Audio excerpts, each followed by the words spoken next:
Hello and welcome to another episode of the Rory Dancer, the episode series where I sit in front of a camera and talk about interesting anime things for 15 to 20 to 10, some allotted amount of time minutes, while playing the new Java's track, Rory Dance, in the background. Today's episode is a little bit different than I think normally how I'm going to do things. I don't know. Maybe not. Because honestly, I kind of like this sort of spontaneity. It helps me organize my thoughts a little bit better. Yesterday, whenever I was recording, I was recording a lot more with like predetermined thoughts, things that I'd already been thinking of for a long time. And because that was a little bit harder to organize and keep everything straight, like I lost my train of thought a couple of times. Also, I'm glad that I feel inspired to do this already so quickly because I don't think the audio mixing on my last episode was the best. I think the background music is a little bit too high, like the volume's too high, and I don't think I looped the song effectively because it's like a 4-minute song. I needed it to cover 16 minutes, so obviously I kind of have to loop it. I hope you guys understand that, though I don't really think that that's something that's a deal breaker. Anyway, we're a minute and 22 into the recording and I haven't gotten to the topic of the video.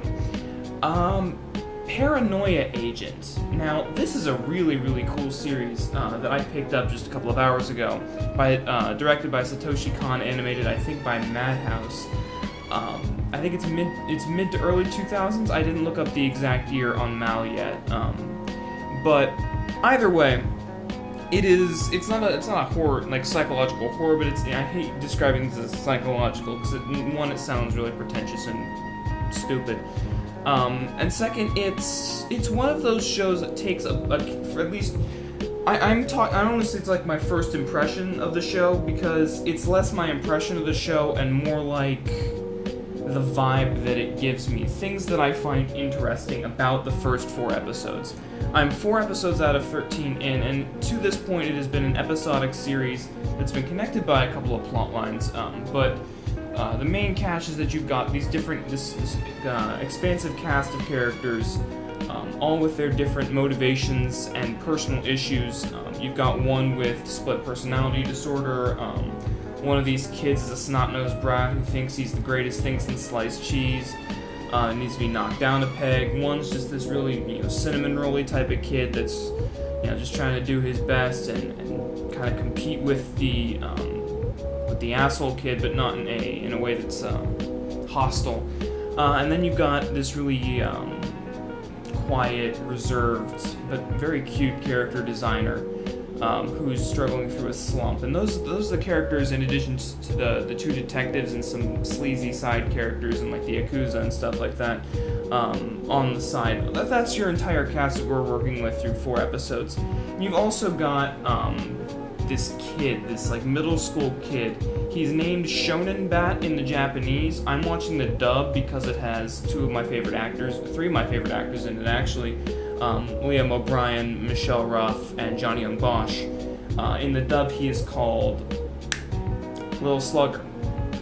And Little Slugger, he goes around and interacts with each of our main characters, though not in a conventional way. You can probably pick up from his name and from a plot synopsis that you get on like my anime list what Little Slugger does with these characters, but I'm still gonna not go into a ton of detail. Actually, you know what? I will, because it's the first 4. I'm talking about the first 4 episodes here. This is not I'm trying to convince you to watch this show per se. This is I'm watching this show. These are things that I'm finding interesting about the first 4 episodes. Additionally speaking, if your greatest twists and content are within the first 4 episodes of your story, then the rest of the story is really worth watching, So, Slugger goes around, he smacks each of these 5 main characters so far. I think we hit 6, actually, in the 4th episode. 6 characters, each have been hit on the head with this guy's bat. It's a golden bat, it's like bent at the end, and he wears golden roller skates and skates around. He's only like a 6th grade kid. And what I find interesting, what I found interesting are a couple of things. First is, I don't know if this was a conscious directing decision, but through episode 4, there have been multiple instances where a character has started to cry, but has not. Like, they'll get right to the point where they're shuddering, they're breathing heavily, you see the tears start to well up in their eyes, like how anime does that. They'll do the first hiccup, the first sob, and then something will stop them from finishing. They'll either get run into by, I'm gonna call him Metal Bat because of One Punch Man at least once, so I'm just prefacing that now. They get run into by Little Slugger, they'll get called away by a parent, something will happen off screen, and it will stop them from crying.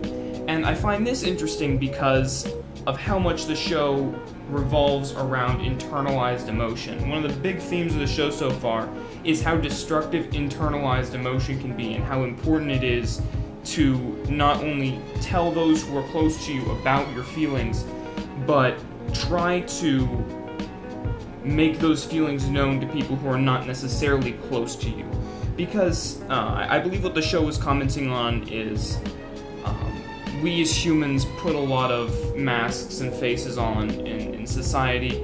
There's not, generally speaking, a ton of very obvious emotion from us unless we're forcing it to be that way. A lot of the time, at least with my generation, the people that I've interacted with, depending who you're talking to in a situation, you have to put on a sort of front, you have to pretend that you believe this or believe that in order to, not draw attention to yourself in the situation, to, I don't want to say be politically correct, but that's technically what I mean, is, not to upset anybody's political, sort of sensibilities and equilibrium. Things like that. You have to put on fronts and faces in order to not disturb this weird equilibrium that we create as a society.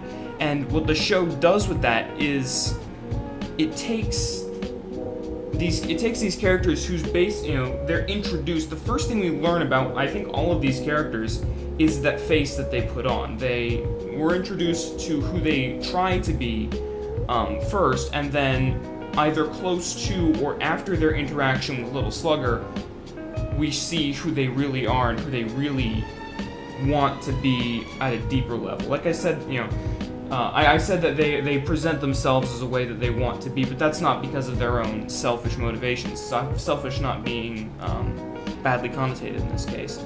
And what their interaction, what the crying, or the lack thereof of the crying, I think symbolizes is every single time it seems like the characters are going to make this choice on their own to display this emotion that they need to display, some force always comes in and disrupts it. I think in one case only, it's been Little Slugger that's been the force that has disrupted this. And that ties into the second thing that I find interesting, is that Little Slugger is always the force that changes these characters' lives. Most of the time, I think 5 out of the 6 characters, right before they interact with Little Slugger, are in some sort of fanatic, trance.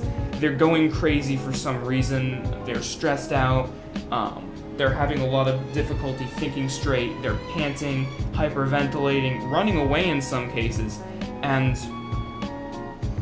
what Little Slugger does is he comes in and stabilizes that. He snaps them back to reality. They get smacked by the bat and boom. One of the detectives, I don't know his name, but he's voiced by Liam O'Brien. He's got the hair part, the Kenzo Tenma hair part in the middle.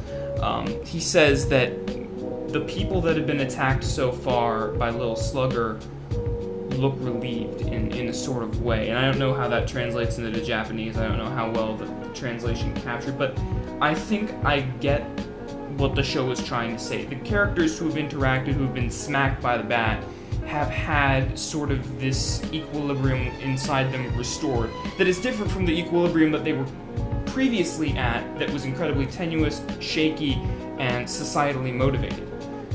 They've reached this point at which they know who they are now and can start acting on that in a way that's a bit more consistent with how they view themselves internally. And I think that the message that gives to us as people is fantastic, because internalization is toxic. Sometimes it is good. There are it's a spectrum. Very rarely are things in life black and white, but most of the time, I'd say by and large, internalization is something that you want to stay away from. And this show really hammers that message home, quite literally with the Bat. The Bat is smacking these people back into reality, saying, if you want things to improve, you cannot continue to internalize these emotions.